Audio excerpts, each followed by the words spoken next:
108ன்னா என்னன்னு தெரியுமா உங்களுக்கு? முதலாக இந்தியாவில் 108 ஆம்புலன்ஸ் எங்க வந்ததுன்னா ஆந்திராவில் வந்தது. யார் கொண்டு வந்தா அப்படின்னு சொன்னா ராஜசேகர் அப்படின்னு அந்த ஆந்திர மாநிலத்தை ஆட்சி செய்த முதல்வர் கொண்டு வந்தார். இவர் ஒரு கிறிஸ்தவர். நீங்க கேள்விப்பட்டிருப்பீங்க, கொஞ்ச காலத்துக்கு முன்னாடி அவர் ஒரு விமான விபத்துல இறந்து போனாரு. அவர் நிறைய நல்லதுகளை மக்களுக்கு செஞ்சாரு. அப்ப யாருக்கெல்லாம் உடல் நலம் குறைவாக இருக்கிறதோ அவர்களுக்கு உடனே உதவி கிடைக்கணும் அப்படின்னு சொன்னா அதுக்கு ஒரு ஆம்புலன்ஸ் வேணும். அந்த ஆம்புலன்ஸ்க்கான நம்பர் என்ன அப்படின்னு சொல்லும் போது 108 அப்படின்னு வச்சாரு.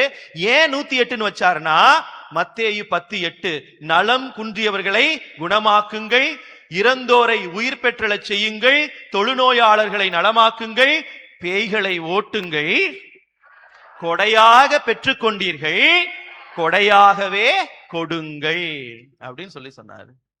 இப்ப தெரியுதா ஏன் 108 ஆம்புலன்ஸ் ஃப்ரீயா வந்துச்சு அப்படின்னு சொல்லிட்டு.